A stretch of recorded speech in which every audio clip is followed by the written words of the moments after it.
The Lord be with you. A young man was walking through the supermarket to pick up a few things when he noticed a little old lady following him around. Thinking nothing of it, he ignored her and continued on. Finally, he went to the checkout line, but she got right in front of him. "Pardon me, Sonny," she said. "I'm sorry if my staring at you has made you feel uncomfortable. It's just that you look like my son, whom I haven't seen in a long time." "That's a shame," replied the young man. "Is there anything I can do for you?" "Actually, yes, there is, if you don't mind.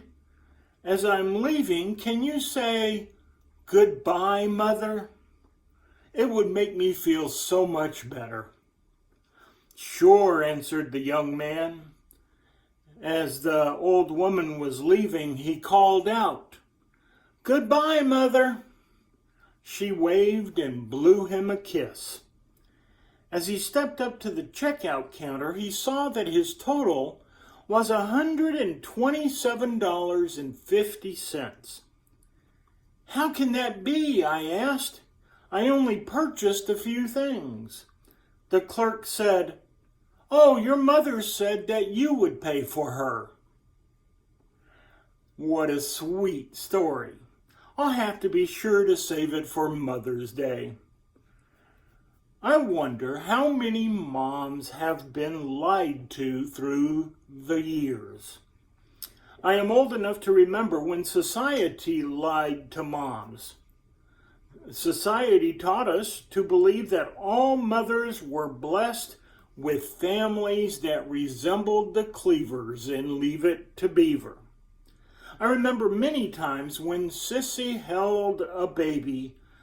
"Oh, isn't she so sweet? Look at the faces she makes when she's asleep. Doesn't he smell so good?" Lies. Sometimes babies are awake, and they can cry for hours, keeping you up all night. And then they dare to go to sleep when it is time for you to go to work. And do I need to tell anyone that they don't always smell like powder and baby oil? I met a mother at one of the soup kitchens we support here in Rock Hill. Her ex's support check was late, and so she had to bring her two young children with her to the soup kitchen so they could eat. Some moms have a tough time of it. After seeing how rambunctious boys can be, I think moms of boys can handle anything. They may pass out after an emergency, but during the emergency, they are directing traffic, they're applying pressure to the wounds, they're taking witness statements, they're comforting the injured, and mobilizing spectators to get the situation under control. Why?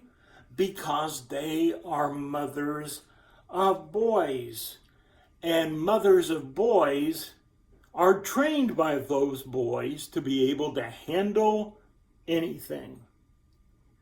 On the other hand, I don't believe mothers of girls have it any easier. Maybe girls are smarter and just don't get caught as often doing things they shouldn't do.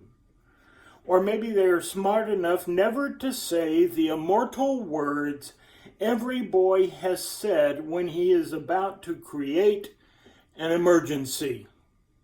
"Watch this." Girls will say, "Ooh, that smells nasty. Get it out of here." Boys will say, "Ooh, that smells nasty. Come over here and smell it." Someone once told me that boys are harder to raise as children and girls are harder to raise as young women. I don't know the truth of any of this. What I do know is that I have great respect for single parents who are trying to do everything on their own. I remember watching a show about young women who had a child to raise. Someone had called the child of one of these young women illegitimate. I love what her mother told her. There's no such thing as an illegitimate child. Parents can be illegitimate, but not children. I say all this for one reason: to make it clear that parenting is complicated, so very hard, and filled with doubt, especially since babies do not come with that proverbial instruction manual. So now imagine with me that you are standing at the foot of a cross. Your son, your child, hangs dying on that cross as you watch, helpless, so very helpless to do a single thing about it. All of a sudden your son speaks. Woman, behold your son. Son, behold your mother.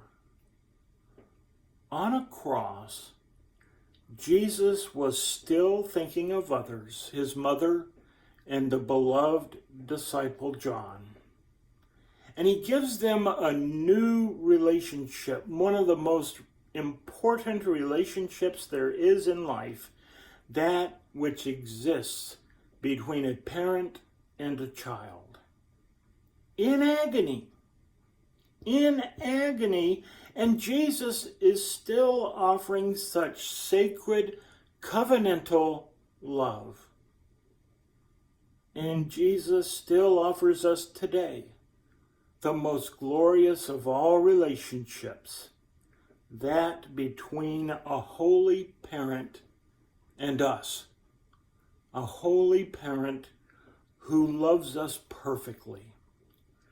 If you made a list of the most important things in your life, would that list be made up mostly of things, or would that list be made up mostly of people in your life? I rest my case. Actually, I rest Jesus's case, because people are always more important. Amen.